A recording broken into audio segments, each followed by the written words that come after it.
Hyunwoo Kim pressed his face against the small window of the transport ship and watched as Corvallis Prime grew larger in front of them.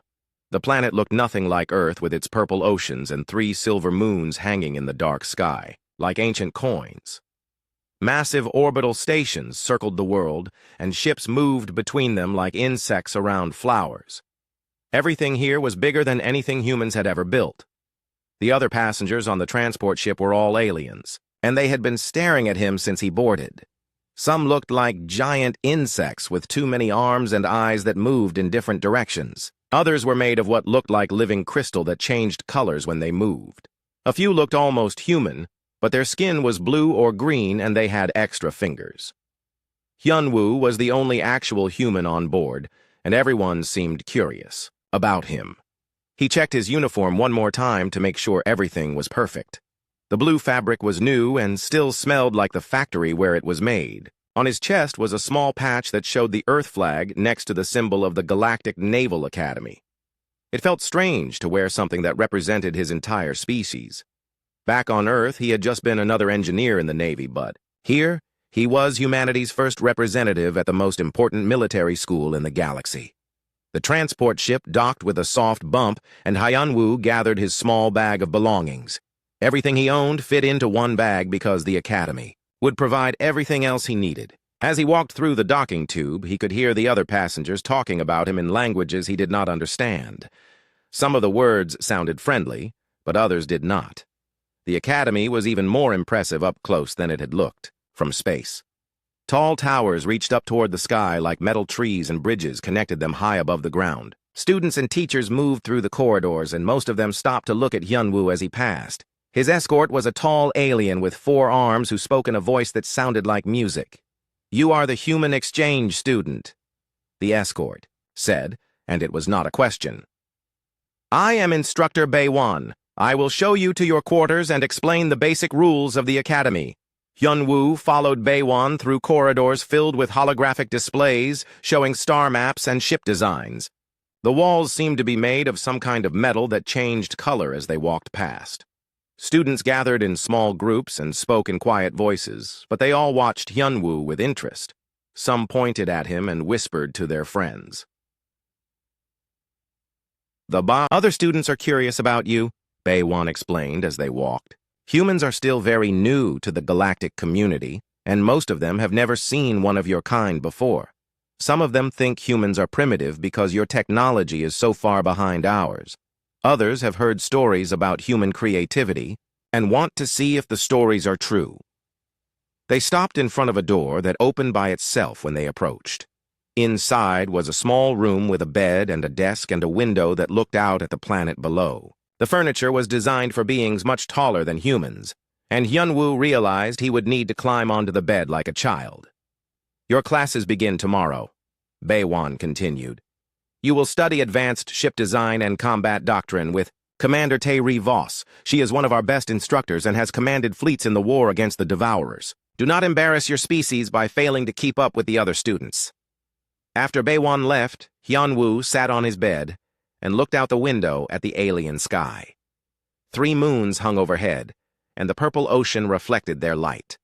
Ships moved between the orbital stations like fireflies in the darkness. Everything was beautiful, but it was also completely foreign, and he felt very far from home.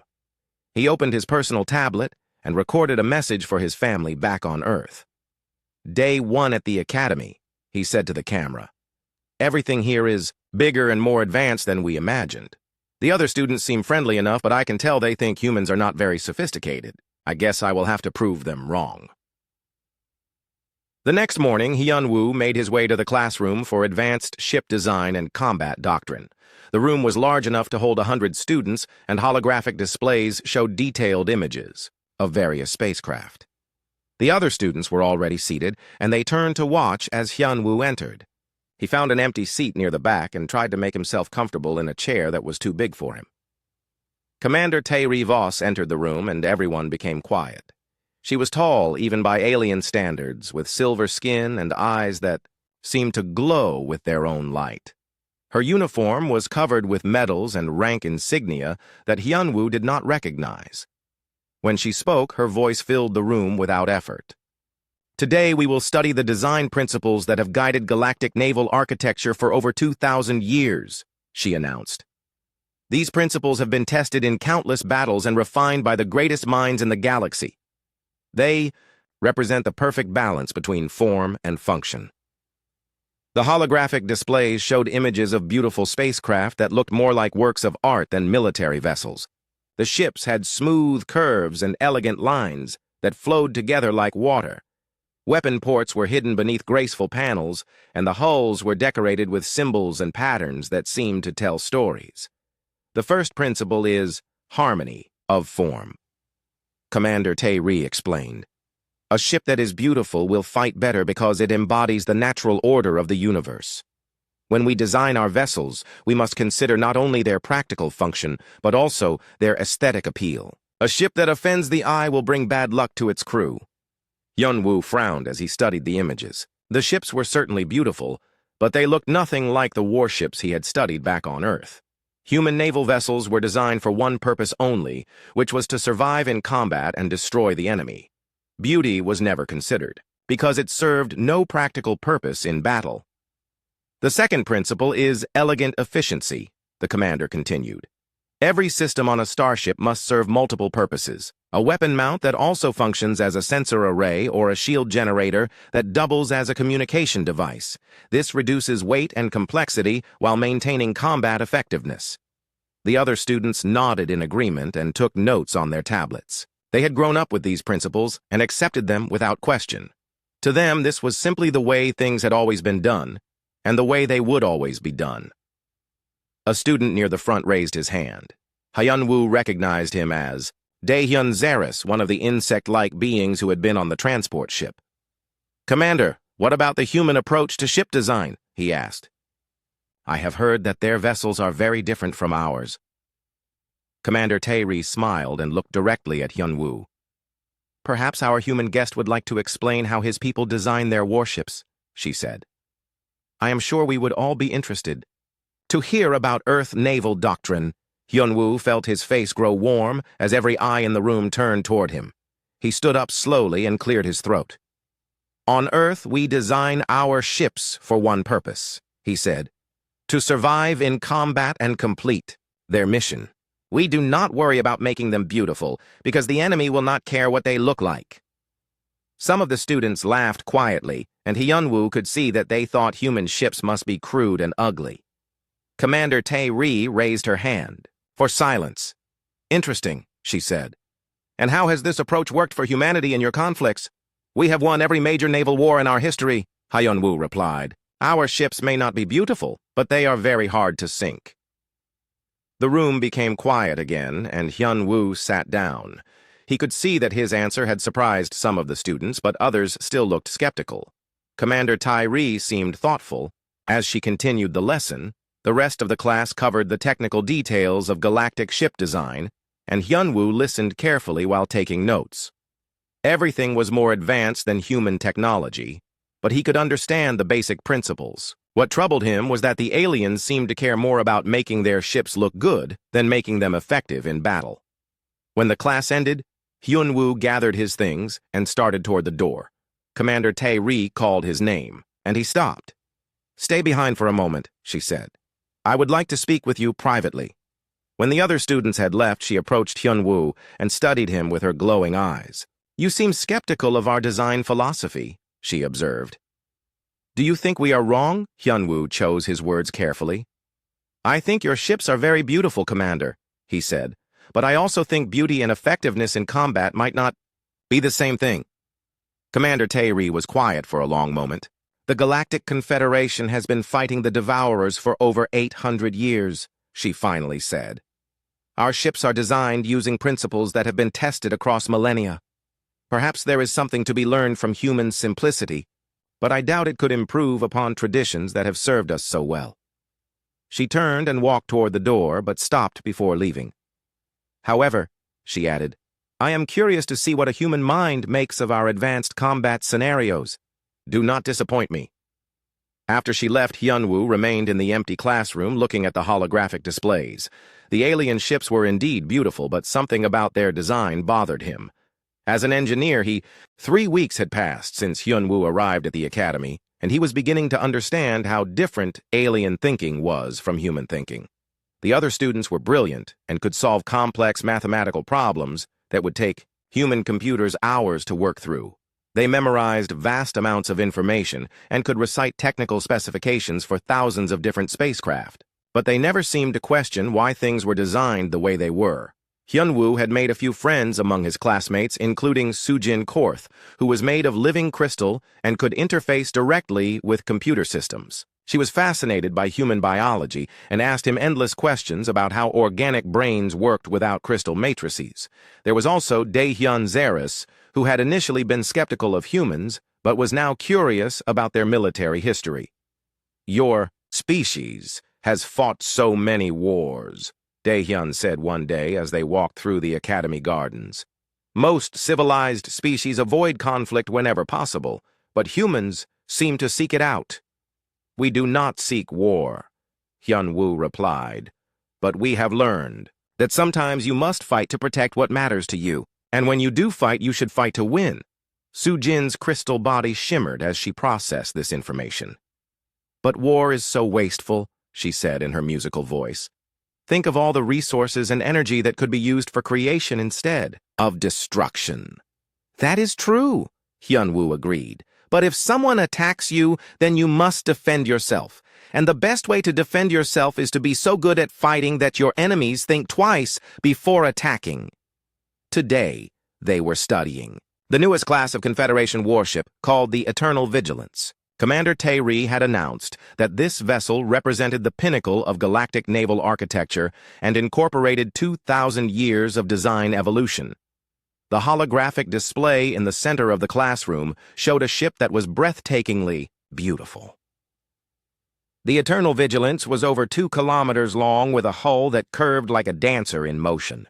The armor plating was arranged in artistic patterns that created shadows and highlights across the surface. Weapon ports were hidden beneath decorative panels that could slide open when needed. The bridge tower rose from the center of the ship like a crystal spire, and sensor arrays were disguised as elegant sculptures. "Observe the perfect integration of form and function," Commander Tae-ri said as she walked around the holographic display. "Every line serves both a practical and aesthetic purpose. The curved hull deflects enemy fire while creating visual harmony. The weapon placement follows mathematical principles that have been proven over centuries of combat." The other students nodded in appreciation and made notes on their tablets. Some of them pointed out specific design features they found particularly elegant. Hyun-woo watched the display carefully and tried to see what they saw, but all he could think about were the gaps. The decorative curves that the aliens found so beautiful created spaces where the armor plating did not overlap. The artistic patterns left sections of the hull exposed between protective plates. The elegant weapon mounts had openings that looked like they could be exploited by a clever enemy. To human eyes trained in practical military engineering, the ship looked like it was covered in weak points. "The armor configuration follows the aesthetic optimization protocol," Commander Tae-ri continued.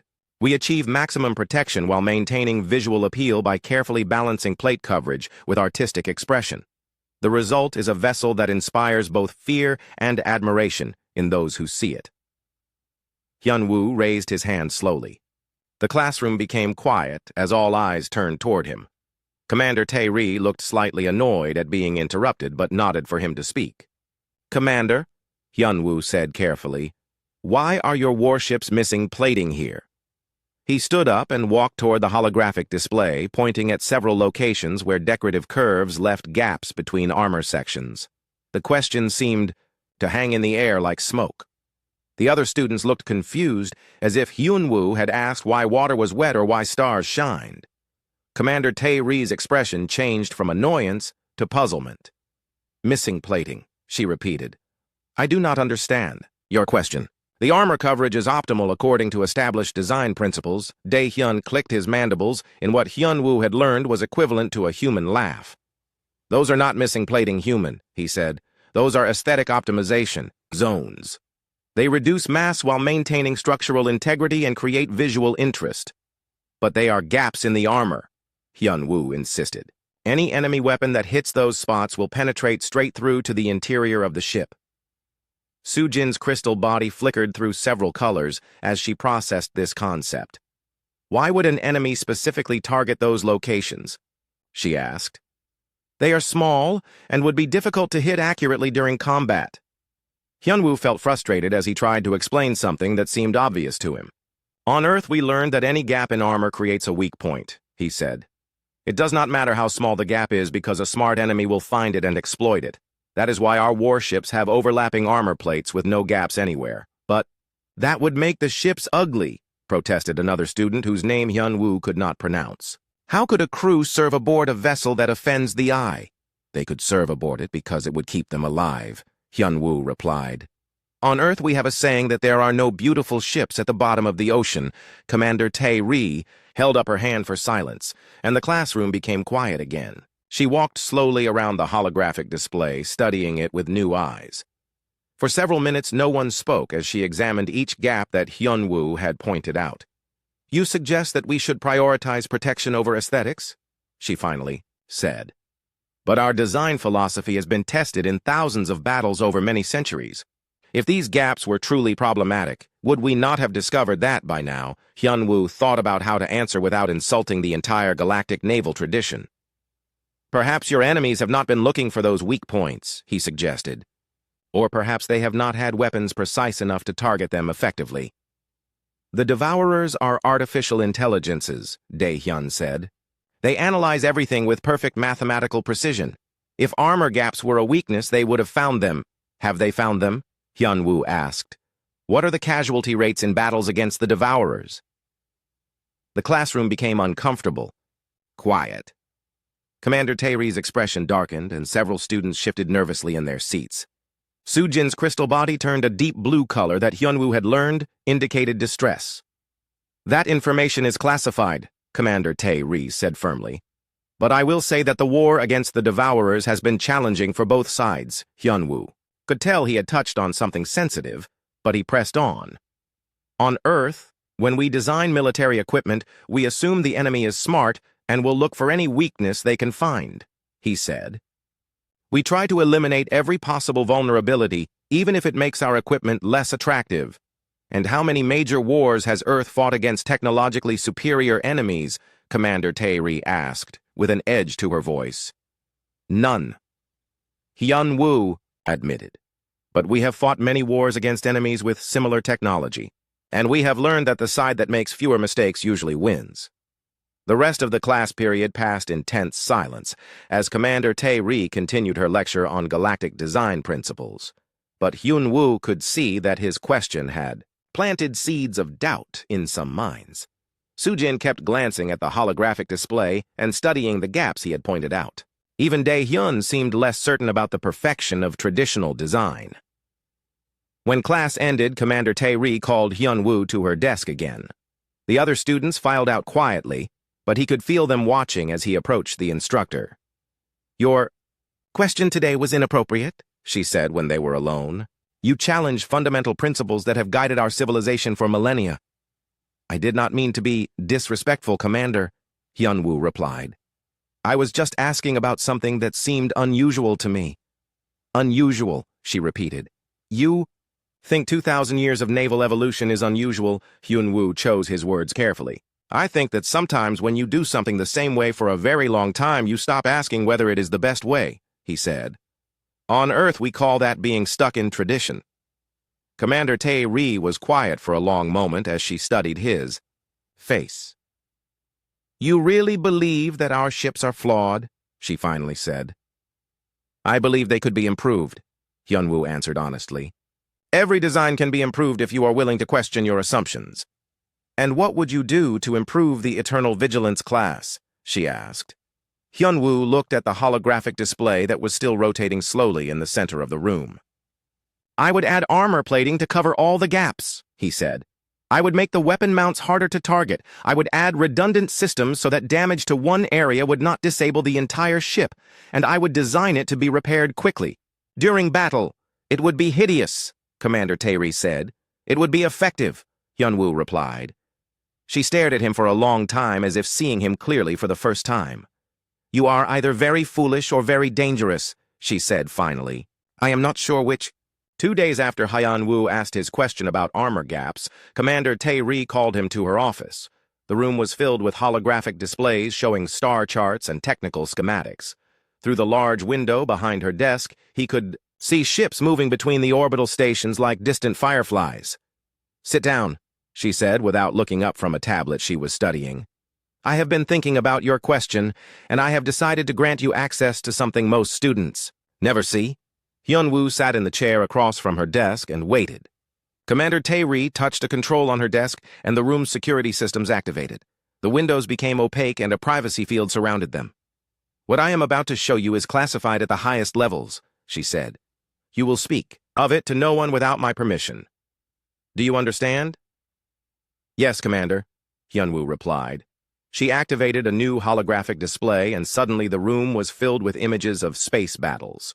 Ships exploded in brilliant flashes of light, while others fired streams of energy at targets too distant to see clearly. The scale of destruction was enormous, with dozens of vessels being destroyed in minutes. "These are recordings from recent battles against the Devourers," Commander Tae-ri explained. "Watch carefully and tell me what you observe." Hyun-woo studied the battle footage with the trained eye of a military engineer. The Confederation ships moved in elegant formations, and their weapons fired in coordinated patterns that were beautiful to watch. But something was wrong with what he was seeing. The alien vessels were being destroyed too easily and too quickly. "The Devourer weapons seem very accurate," he observed. "They are hitting critical systems with almost every shot. Continue watching," Commander Tae-ri said. More battle scenes played out in the holographic display. Hyun-woo began to see a pattern emerging from the chaos. The Devourer forces were not simply firing randomly at Confederation ships. They were targeting specific locations on each vessel with surgical precision. "They know exactly where to aim," Hyun-woo said as understanding dawned on him. "They are hitting the same spots on every ship." Commander Tae-ri paused the display and highlighted several damaged vessels. "Show me where the Devourers are concentrating their fire," she said. Hyun-woo studied the frozen images and felt his blood turn cold. The damage patterns were unmistakable. Every Confederation ship had been hit in the exact locations where decorative curves created gaps in the armor plating. The beautiful aesthetic optimization zones had become precision targets for enemy weapons. "This is impossible," he whispered. "How long has this been happening?"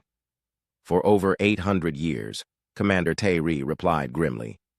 "The Devourers have been systematically exploiting weaknesses in our ship design since the war began. We always assumed they were just very good at targeting our vital systems." Hyun-woo stared at the battle footage in horror. Thousands of ships and millions of crew members had been lost because of gaps in armor that existed only to make the vessels more beautiful. The entire galactic naval tradition had been built on a foundation that was literally getting people killed. "Why has no one noticed this pattern before?" he asked. "Because no one thought to look for it," Commander Tae-ri answered. "Our design philosophy has been unquestioned for so long that it never occurred to anyone that aesthetic choices might have tactical consequences." She activated another display showing technical specifications for various ship classes. Every vessel in the Confederation fleet had the same basic design flaws. Gaps in armor coverage, decorative elements that created weak points, and artistic flourishes that served no military purpose. "I need you to help me analyze this data," Commander Tae-ri said. "You have a perspective that none of us possess because you are not raised to believe in the harmony of form. You can see flaws that we have been trained to ignore." Hyun-woo felt overwhelmed by the magnitude of what she was asking. "Commander, I am just a student," he protested. "Surely there are experts who could do this better than me." "The experts are the ones who created this problem," she replied. "They have spent their entire careers perfecting designs that are fundamentally flawed. I need someone who can think differently first." The next several days, Hyun-woo worked with Commander Tae-ri to analyze hundreds of battle recordings. They were joined by Soo-jin, whose ability to interface directly with computer systems made her invaluable for processing large amounts of data. Dae-hyun also participated despite his initial skepticism about human design philosophy. The pattern became clearer with every battle they studied. The Devourers were artificial intelligences that analyzed every aspect of enemy vessels with mathematical precision. They had long ago identified the weak points created by galactic aesthetic principles and developed weapons specifically designed to exploit those vulnerabilities. "Look at this," Sujin said, as her crystal body interfaced with a tactical computer. Data flowed through her translucent form like colored light. The Devourers modify their targeting algorithms for each class of Confederation ship. They have detailed maps of every armor gap and structural weakness. "Of course they do," Hyunwoo said. "They are machines. They do not care if a ship is beautiful or ugly. They only care about destroying it as efficiently as possible." Dae-hyun clicked his mandibles in frustration. "But our ships have won thousands of battles," he protested. "The design principles cannot be completely wrong." "We have won battles despite our design principles, not because of them," Commander Tae-ri corrected. "Our superior numbers and technology have compensated for fundamental flaws in our vessels. But the Devourers are becoming more sophisticated, and those advantages are disappearing. They discovered that Devourer weapons had evolved specifically to target Confederation weak points. Their energy beams were calibrated to penetrate armor, gaps with minimal energy expenditure. Their missiles were designed to seek out decorative elements that could be easily damaged. Even their tactics were built around exploiting aesthetic flaws in enemy ship design. This explains why the war has lasted so long," Hyunwoo realized. "The Devourers cannot win quickly because Confederation ships are still formidable weapons, platforms. But Confederation forces cannot win either because their ships are too vulnerable to concentrated attack." Sujin processed more data and her body turned a deep purple color that indicated distress. "The casualty projections are terrible," she said. "If current trends continue, the Confederation fleet will be reduced to half strength within 50 years. "Unless we change our design philosophy," Commander Tae-ri said quietly. The implications of what they had discovered were staggering. The entire foundation of galactic naval architecture would need to be rebuilt from scratch. Ships that had been considered masterpieces would need to be scrapped or completely redesigned. Centuries of tradition would have to be abandoned. "The Council of Admirals will never accept this," Dae-hyun said. "They have built their entire careers on perfecting the current design philosophy. To admit it is fundamentally flawed would destroy their reputations. Then people will continue to die," Hyunwoo said bluntly, "because the Devourers will not stop exploiting these weaknesses just to protect someone's reputation." Commander Tae-ri was quiet for a long time as she studied the data they had compiled. Finally, she turned to Hyunwoo with a determined expression. "I want you to design a ship," she said. "Use whatever principles you think are correct and ignore everything we have taught you about galactic naval architecture. Show me what a human warship would look like if it were built with our technology." "I am not qualified to design starships," Hyunwoo protested. "I barely understand how your propulsion systems work." "You understand the most important thing," she replied. "You understand that the purpose of a warship is to fight and survive, not to look beautiful while it dies." Working with Sujin and the Academy's advanced design computers, Hyunwoo began sketching ideas for a new type of vessel. He threw out every aesthetic principle that had guided galactic ship design and focused purely on military effectiveness. The ship that emerged from their work would have been considered hideous by galactic standards. It was a blocky, functional design with overlapping armor plates that left no gaps for enemy weapons to exploit. The hull was covered with redundant systems and backup components. Weapon mounts were heavily armored and designed to be quickly repaired during battle. "It looks like a flying fortress," Sujin observed as they studied the completed design.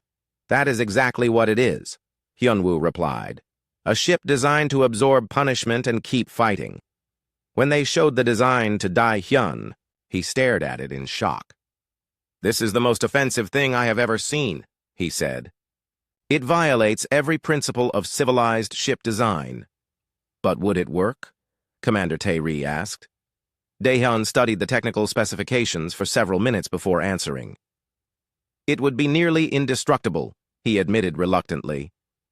"The armor coverage is complete and the system redundancy is excessive, but no crew would serve aboard something so ugly. Human crews would," Hyunwoo said. "We care more about going home alive than we do about serving on a pretty ship." Commander Tae-ri ran the design through combat simulations and the results were remarkable. The human-inspired vessel survived scenarios that would destroy traditional Confederation ships. Its ability to absorb damage and continue fighting was far superior to anything in the current. The Academy Council meeting was held in the highest tower of the complex, with a view of the entire Corvallis system. Through the massive windows, Hyunwoo could see the orbital shipyards working frantically to prepare the fleet for battle. Ships that had been docked for maintenance were being rushed into service, and supply vessels moved between them like busy insects. Commander Tae-ri stood before a semicircle of the most senior military officers in the galaxy.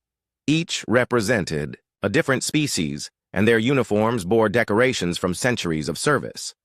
Admiral Kyung-ho Nexus was the oldest among them, with pale blue skin and eyes that had witnessed more battles than any living being. Admiral Minna Velox commanded the Outer Rim Defense Force and was known for her tactical brilliance. The others were equally distinguished and equally committed to traditional galactic naval doctrine. "You are asking us to abandon 2,000 years of proven ship design," Admiral Nexus said after Commander Tae-ri finished her presentation. "Based on the observations of a primitive human who has been at this academy for less than a month, I am asking you to consider evidence that our ships are being systematically destroyed because of flaws in their design." Commander Tae-ri replied calmly. "The battle recordings speak for themselves." Admiral Velox studied the holographic displays showing damage patterns from recent engagements. "Even if these patterns exist," she said, "how do we know they represent targeting of weak points rather than simply effective enemy tactics?" Hyunwoo stood up slowly, knowing that he was about to address some of the most powerful beings in the galaxy. "Admiral, may I show you something?" he asked. She nodded, and Hyunwoo activated a display showing Devourer weapon characteristics.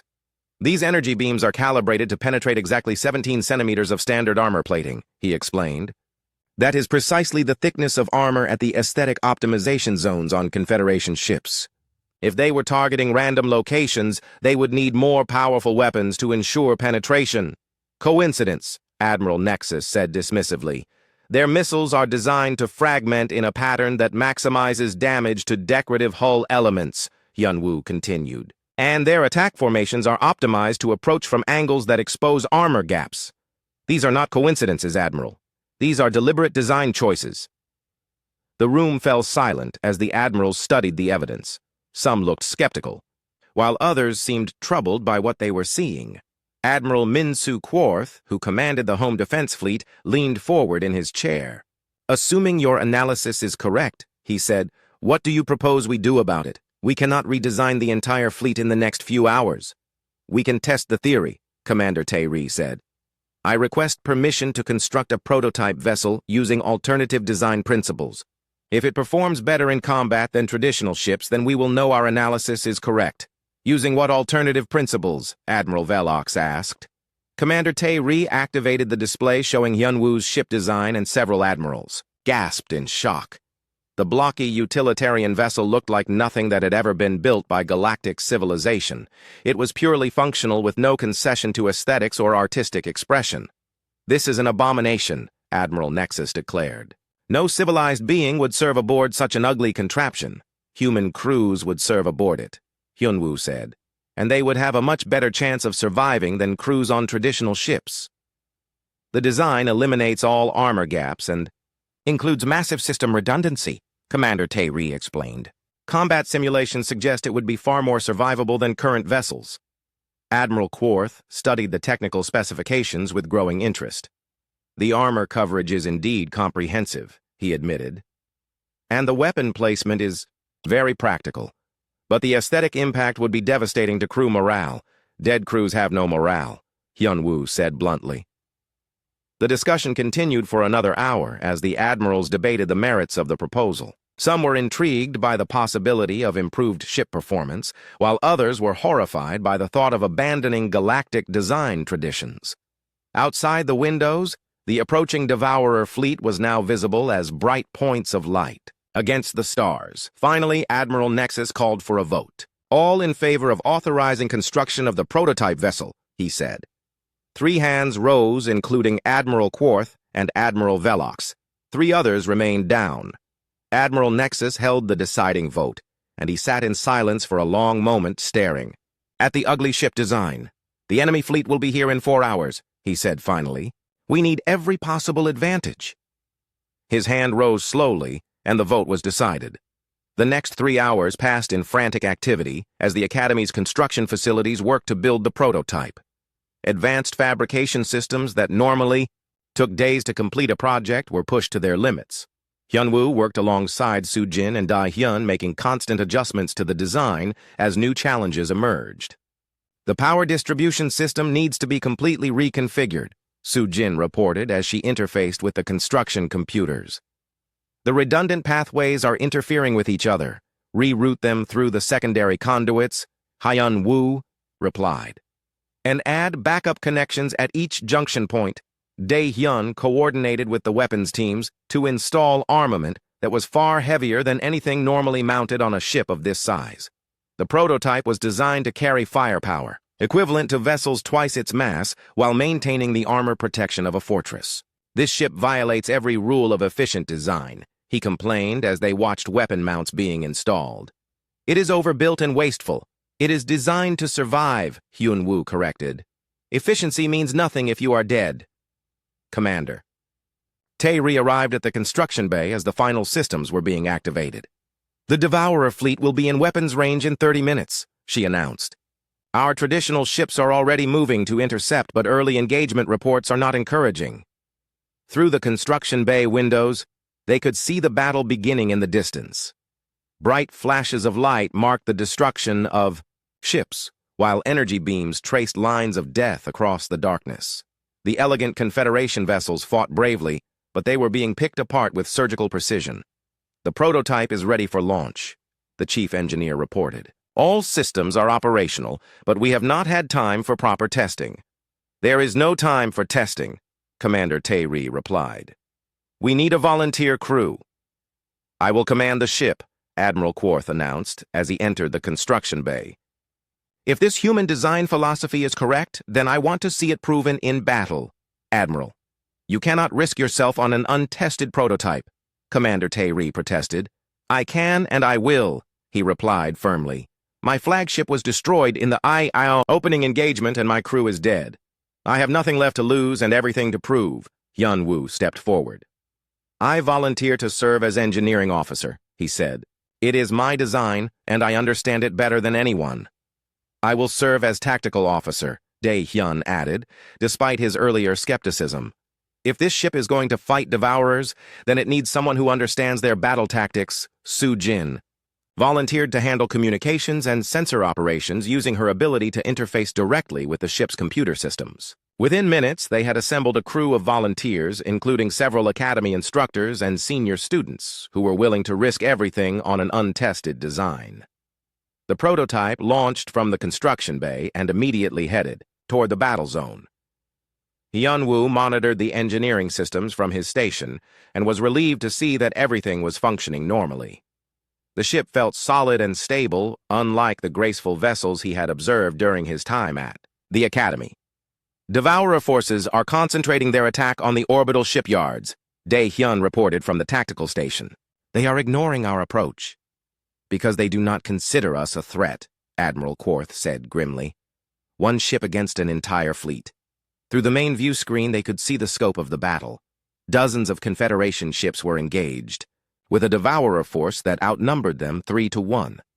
The enemy vessels were angular and purely functional, with no wasted space or decorative elements. They moved with mechanical precision, and their weapons fired in perfectly coordinated patterns. Look at their targeting, Hyunwoo said, as he studied the tactical display. They are hitting the exact same spots on every Confederation ship.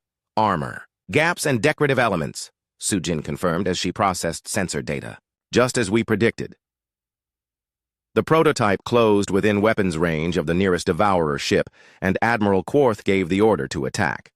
Their weapons struck the enemy vessel's hull and gouged deep scars in its armor, but did not penetrate to vital systems. Their armor is much thicker than expected, Dae-hyun reported, and they have no gaps or weak points to exploit. Then we fight them the way humans fight, Hyunwoo said. We hit them hard and keep hitting them until they break. The Devourer ship returned fire, and Hyunwoo held his breath as enemy weapons struck their hull. The ship shuddered under the impact, but the armor held and no critical systems were damaged. Minimal damage to outer plating, Soo-jin reported. All systems remain operational. Impossible, Admiral Quarth said in amazement. That weapon should have penetrated our armor. 6 months after the battle at Corvallis Prime, the entire structure of galactic naval warfare had changed forever. The ugly prototype that Hyunwoo had designed was now the template for a new generation of Confederation warships. Shipyards across the galaxy were retooling their production lines to build vessels that prioritized function over form and survivability over aesthetics. Hyunwoo stood in the same classroom where he had first asked his fateful question about armor gaps, but now he wore the uniform of a Confederation fleet admiral, and the other students looked at him with the respect reserved for heroes. The holographic display showed the latest ship designs emerging from galactic shipyards, and everyone followed. Principles that humans had developed centuries earlier. The Terran Doctrine has revolutionized our understanding of naval architecture, he told the class of new students. But the real lesson is not about ship design. It is about the importance of questioning assumptions that everyone takes for granted. In the 6 months since the battle, the war against the Devourers had turned decisively in favor of the Confederation. Enemy fleets that had terrorized galactic civilization for 800 years were being systematically destroyed by ships they could not efficiently target. The artificial intelligences that had seemed so unstoppable were struggling to adapt to enemies that followed completely different rules. Admiral Kim called out a student whose crystalline body shimmered with curiosity. What was it like to challenge the entire foundation of galactic naval tradition? Hyunwoo smiled as he remembered his first days at the academy when the other students had looked at him with condescension rather than admiration. Terrifying, he admitted. I was just asking a simple engineering question, but it turned into something much bigger. Commander Tae-ri entered the classroom and the students rose to attention. She now wore the insignia of a fleet admiral and had been appointed to oversee the integration of Terran Doctrine principles throughout the Confederation Navy. Her promotion had come with recognition that she had been willing to listen to uncomfortable questions and act on the answers. Admiral Kim, she said formally, the Academy Council requests your presence for a special ceremony. Hyunwoo followed her through corridors that were now filled with displays showing human engineering principles, alongside traditional galactic knowledge. The integration had not been easy, and many old-line officers had resisted changes that challenged everything they had been taught, but the dramatic improvement in combat effectiveness had silenced most opposition.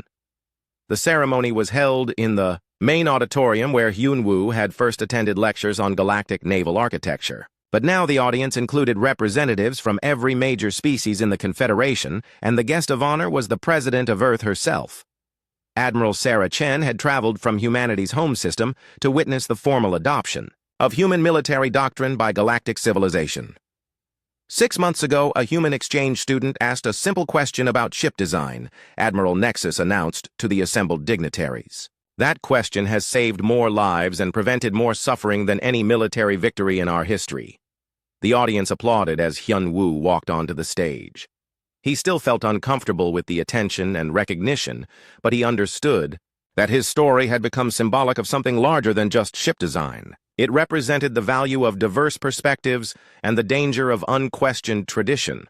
Admiral Kim, President Chen said as she presented him with Earth's highest military decoration.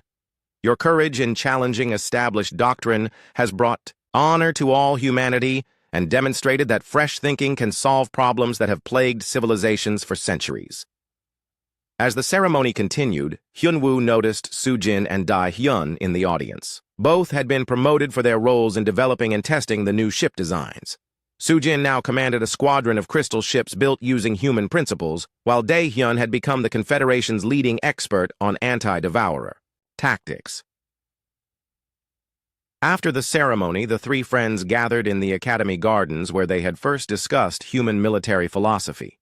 The alien trees swayed in a gentle breeze, and the 3 moons of Corvallis Prime hung in the evening sky like ancient pearls. Do you ever think about what would have happened if you had not asked that question? Soo-jin wondered, as her crystal body reflected the moonlight. Thousands more people would have died, Hyunwoo replied soberly. And the war might have continued for centuries. Or we might have lost it entirely, Dae-hyun added. The Devourers were becoming more sophisticated while our ships remained vulnerable to their targeting systems. They sat in comfortable silence for a while, watching ships move between the orbital stations. The new vessels were immediately recognizable by their blocky utilitarian design, but they had proven themselves in battle after battle. Crews who had initially complained about serving on ugly ships now took pride in their vessels' combat effectiveness. The really amazing thing, Sujin said, is how quickly the entire galactic mindset changed once people saw the evidence. Fear is a powerful motivator, Hyun-woo observed. When people realized that their beautiful ships were death traps, they became very interested in ugly ships that kept them alive. The next morning brought news that would test the new doctrine more severely than anything they had yet faced. A massive devourer fleet had been detected massing near the galactic core, and intelligence reports suggested they were planning a final desperate assault on the Confederation capital system. This is their last chance, Admiral Tae-ri explained during the emergency briefing. If they can capture or destroy the government, they might still salvage something from 8 centuries of war. The Devourer force was enormous, with over 1,000 ships, including several massive command vessels that had never been seen before. Confederation intelligence estimated that the enemy had committed every available resource to this final assault. They know our new ships are effective against their traditional tactics, Admiral Quarth said during the strategy session. They must have developed new weapons and attack methods. Hyun-woo studied the intelligence reports and felt a chill of recognition. They are adapting, he said. Just like we did when we discovered their targeting patterns, the Confederation assembled the largest fleet in its history to meet the Devourer assault. Over 2,000 ships, including 800 of the new human-designed vessels, formed a defensive line around the capital system. It would be the decisive battle of a war that had lasted longer than most civilizations existed. Hyun-woo commanded a squadron of the latest prototype ships from the bridge of the CNS Determination. The vessel was the culmination of human engineering principles applied to galactic technology, and it bristled with weapons and defensive systems. Every lesson learned from previous battles had been incorporated into its design. Devourer fleet. Detected at the edge of sensor range, reported the tactical officer. Estimated time to engagement is 4 hours. As the enemy fleet approached it, became clear that the Devourers had indeed learned from their previous defeats. Their ships had been modified with new weapon systems, and their formations suggested tactics that had never been used before. They are spreading out to attack from multiple directions, Dae-hyun observed from his position as Fleet Tactical Coordinator. They want to prevent us from concentrating our defenses. Then we will meet them wherever they choose to fight, Admiral Tae-ri replied from the Fleet Command ship. All units prepare for engagement. The battle began at maximum weapons range as both fleets opened fire across millions of kilometers of space.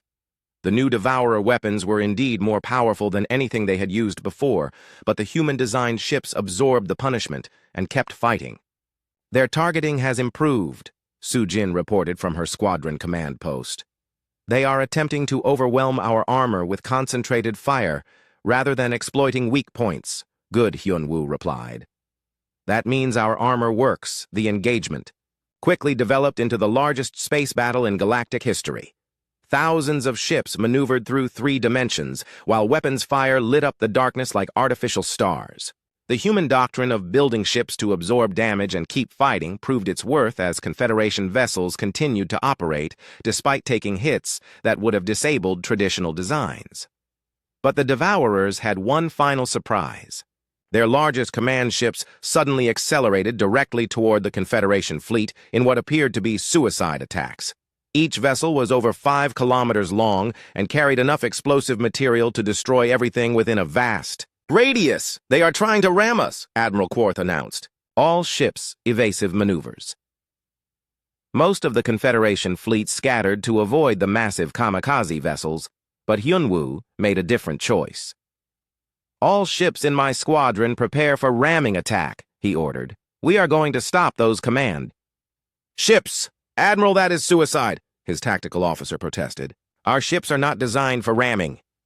Actually, they are, Hyun-woo replied with grim satisfaction. Human ships have always been built to ram when necessary. It is one of our oldest naval traditions. The squadron of human-designed vessels accelerated directly toward the nearest Devourer command ship in a head-on collision course.